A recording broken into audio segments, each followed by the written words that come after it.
नमस्कार, बहुत स्वागत करती हूँ आपका अपने YouTube चैनल जीवन जागृति में। अब तक मैंने बात करी ध्यान की, ज्ञान की, अपने जीवन को परिवर्तित करने की, उन दोषों की जो हमारे जीवन में प्रारब्ध के रूप में हमारे जीवन में हमारे सामने आ रहे होते हैं और उनके दोषों को हम कहीं न कहीं झेल रहे होते हैं। कहीं न कहीं उनके कारण, हमारे प्रारब्ध के कारण हम अपने जीवन को दुखमय बनाकर जी रहे होते हैं।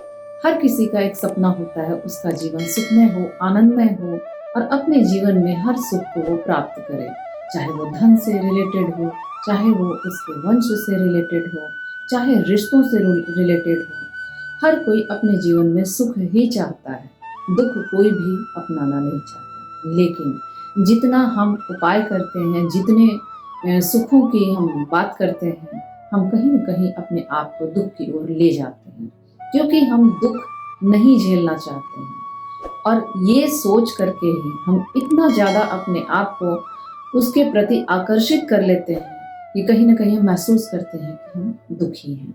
तो सबसे पहले तो उन सोचों से दूर रहना चाहिए, उन विचारों से दूर रहना चाहिए जो आपको अत्यधिक सुखी बनाने के लिए आकर्षित करते हैं।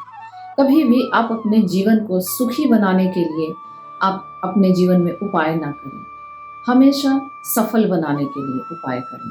आप अपने जीवन में जितना सफल होंगे उतना सुखी होंगे, ये याद रखें। ये आपके जीवन का मूल मंत्र है। आज मैं एक विशेष बात करूंगी जो हम आप अपने जीवन में आदतों में शामिल कर लेते हैं। जब हम पूजा करते हैं, पाठ करते हैं, उस ईश्वर को याद करते हैं, तो कहीं न कहीं हम अपने आप को इतना ज़्यादा उन वादों में ढाल लेते हैं, उन वादों में लेकर चलते हैं और ईश्वर से वो कमिटमेंट चाहते हैं कि ईश्वर उनकी हर बात, हर वादे को पूरा करें। और जब वो पूरा नहीं होता है तो हम दुखी होते हैं। ऐसी आदतों से हमें बचना है। उन आदतों में एक आदत हमारे अंदर ये भी शामिल होता है, यदि हम किसी विशेष दुख में होते हैं तो हम ईश्वर से कमिटमेंट करते हैं कि आप हमारी ये इच्छा पूरी कर दें, तो हम आपको प्रसाद चढ़ाएंगे या आपका ये पूजा करेंगे। मतलब अनेकों तरह से वो पूजा पाठ मानते हैं, इसको कहते हैं मन्नत मानना।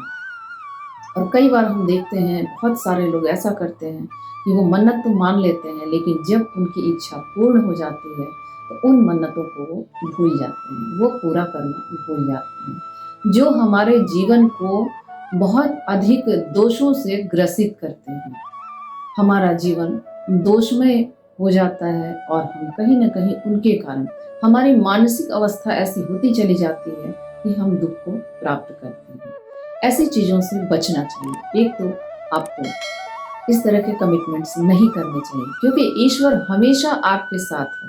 ईश्वर को प्राप्त करने के लिए या ईश्वर की इच्छा, ईश्वर का आशीर्वाद प्राप्त करने के लिए कभी किसी भी कमिटमेंट की आवश्यकता नहीं होती है। ईश्वर हमेशा हमारे माँ बाप के रूप में हमारे साथ होते हैं और हमारी हर इच्छाओं की पूर्ति के लिए वो सदा आशीर्वाद हमें देते हैं। लेकिन कहीं न कहीं हमारी मान्यता जुड़ गई है और हम जब वादा कर ही लेते हैं तो यथासंभव उसे निभाना चाहिए।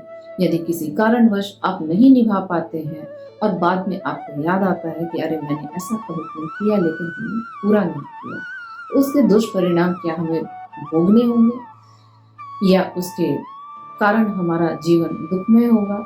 यदि कभी भी आपके ध्यान में ऐसी बातें आती है या जिन्होंने नहीं भी किया है, कई बार ऐसा होता है कि हमने कोई कमिटमेंट नहीं किया है लेकिन हमारे ऊपर उससे जुड़े दोष कहीं न कहीं उसके लक्षण दिखाई देते हैं, तो हमें ये करना चाहिए, हर किसी को ये उपाय करना चाहिए। रविवार के दिन एक रुमाल लें, यदि रुमाल नया हो तो उसका इस्तेमाल आप कर सकते हैं। यदि रुमाल ना तो सफ़ेद कपड़ा एक रुमाल नुमा आकार का आप लें और उसके ऊपर आप कुछ धन रखें।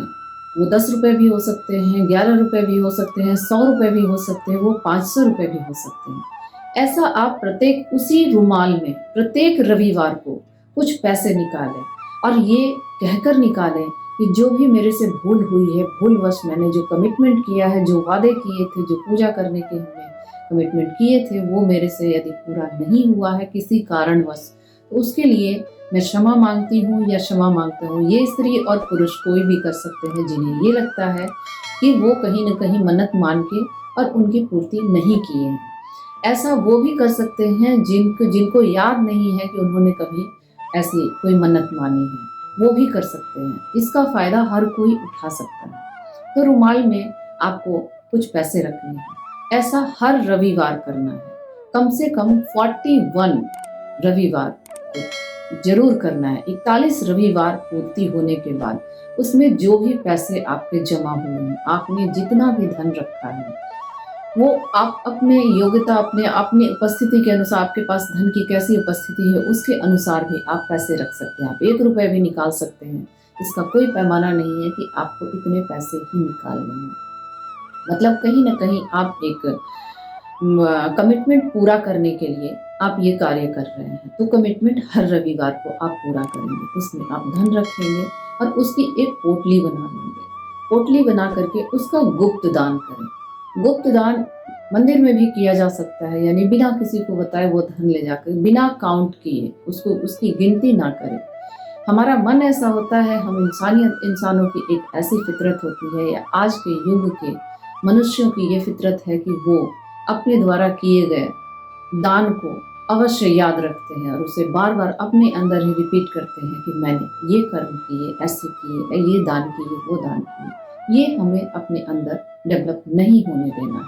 उसे गुप्त रूप से करना है, मतलब उसको काउंट नहीं करना है। जैसे आप उसको काउंट करेंगे, आपका ब्रेन, क्योंकि आपकी परवरिश ऐसी हुई है, या परवरिश नहीं कह सकते हैं, या मानसिकता ऐसी आपकी हो जाती है आसपास के लोगों को देखकर, अपने घर के अंदर ऐसा माहौल को देखकर, या किया गया पाठ पूजा, या हम जो अन्न खाते हैं उसके कारण, हमारे विचारों के कारण हम कहीं न कहीं इनको अपने अंदर, वो अपने आप ही डेवलप हो जाता है, या हम डेवलप कर लेते हैं कि हमने दान किया तो ये पुण्य का काम किया। नहीं, आप गुप्त रूप से ये पुण्य का काम करें और तभी ये आपको फलदायी सिद्ध होंगे।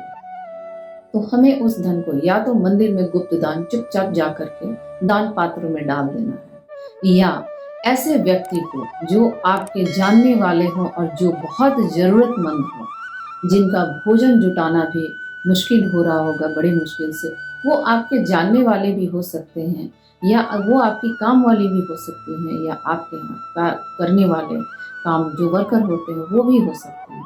आप उन्हें भी चुपचाप दे सकते हैं। वो पोटली चुपचाप आप दे दें, बिना गिने, बिना उनको देखे कि आपने कितने धन इकट्ठा किए हैं।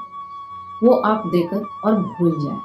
ईश्वर के सामने हाथ जोड़कर प्रार्थना करें, हे प्रभु, मेरे से ऐसी क्रियाएं हमेशा करवाते रहना, और ऐसे गुप्त रूप से जो हमारे अंदर हम क्रिया कर भी लें और हमारे अंदर अहम के भाव ना जागने दें, क्योंकि हमारे अंदर कहीं न कहीं इन भावों के द्वारा अहम की जागृति हो जाती है, जो हमारे जीवन को कष्टकारी बनाने में बहुत अधिक फलदायी होते हैं।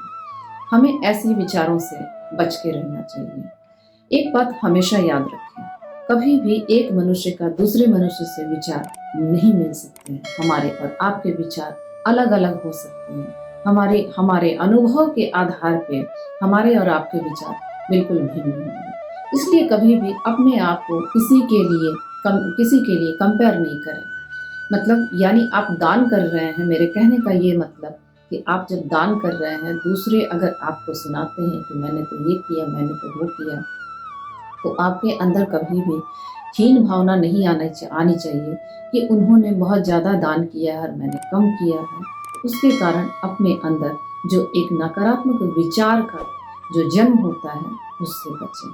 अपने जीवन को सुखमय बनाने के अनेकों तरीके हैं जो हमारे अंदर विद्यमान हैं, जिन्हें हम नहीं जान पाते हैं या जिन्हें हम नहीं जानना चाहते हैं। कहीं न कहीं हम अपने विचारों को, यदि विचारों का गहराई से मंथन करें, तो हम पाएंगे कि हमारे अंदर ही इतने सारे ज्ञान हैं जिनके द्वारा हम अपने जीवन को अद्भुत तरीके से परिवर्तित कर सकते हैं। हम अपने जीवन को सुखमय बना सकते हैं। हम ईश्वर का नाम लेते हुए अपने आप को राममय बनाते हुए सुख को प्राप्त करेंगे। आज हमारे सनातन धर्म को लेकर बहुत सारे मान्यताएं जागृत हैं, बहुत सारी मान्यताएं प्रचलित हैं नियम के रूप में, जिन्हें हम अपनाकर कहीं न कहीं अपने जीवन को सुखमय बना सकते हैं। इसमें हमारे जीवन में जो रामलला का आना हुआ है, वो मुझे लगता है कि इस धरती पे, भारत की धरती पे एक